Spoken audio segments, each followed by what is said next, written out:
Hey y'all, welcome back to Hella Good. Today we're going to be making chicken piccata. Chicken piccata is this nice summery chicken dish because it's bright and it has lemony flavor and a little bit of briny taste because we're gonna add capers, and it all comes together in this beautiful shiny sheen butter sauce, and it's so good. You just put it on your lips, you're like So that's what we're gonna make today. Let's go.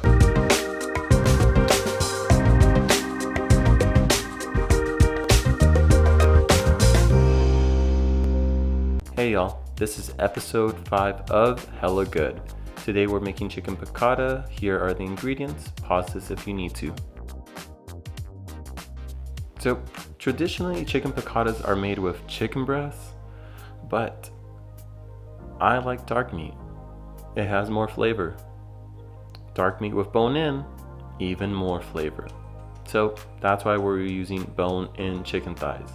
Go ahead and start by seasoning this on the outside. This is just our basic salt, pepper, and granulated garlic. We're gonna go ahead and dip our chicken thighs into some flour. This is just flour with salt, pepper, and we're just gonna wanna get these nice and coated. We're not gonna like fry these, but we wanna coat them so that when we cook them in our skillet, they get a nice golden brown.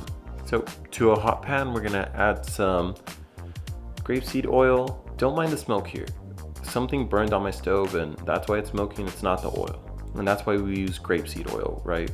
It has a higher smoke point. So we're gonna place our chicken thigh skin side down, right, because this is presentation side, and we're gonna just try and get a nice golden brown on both sides. The reason for this is because we're not actually gonna cook them all the way through on the skillet. They're too thick, all right? If we were looking to cook them all in one go, we would have used chicken breasts. What we're gonna do is braise them in chicken stock, white wine, and lemon juice so that they cook all the way through.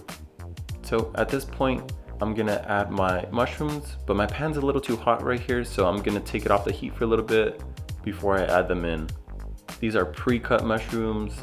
Every now and then, you gotta save yourself 0.30 seconds from cutting vegetables, and that's fine. Also, I went to the store and they only had pre-cut. So I'm adding here, to deglaze the pan, white wine, chicken stock, and lemon juice. All right, the proportions are in the beginning of the video. Now, a lot of times when recipes call for like white wine, they're like, oh, use a dry white wine. All that means it's not that sweet. Like, you're not gonna use like a Moscato or a Pinot Grigio for this, or even a Riesling would be too sweet. Go for a Chardonnay. It's nice and basic, does the job. And then also don't buy something that's only like $5. It's gonna taste like crap. Spend at least $10. So to this, we're gonna add 2 knobs of butter, and we're also adding our lemon juice at this point.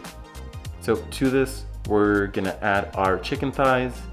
Now I'm gonna do some that's a little bit blasphemous, but I'm gonna redeem myself after.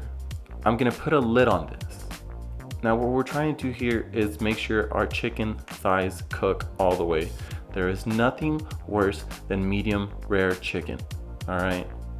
Now what's gonna happen is that the chicken skin on top is gonna become a little bit soggy. That's fine, because we're gonna end up grilling it at the end, all right? And it's gonna make it nice and crispy again, don't worry.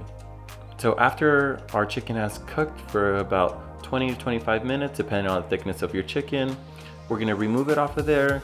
You should still have a bunch of liquid left over. And to that, we're gonna add some bow tie pasta. This is farfalle. I'm sure it has some pasta number, all right? What's gonna happen is that our pasta is gonna continue to cook in this liquid and absorb the flavors and thicken up the sauce.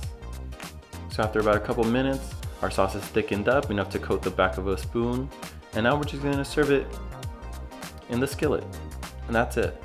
Garnish with some parsley and a heaping helping of some grated Parmesan cheese. As always, if you're enjoying the videos, hit that like button, subscribe, and stay tuned for much more food content. And as always, enjoy y'all.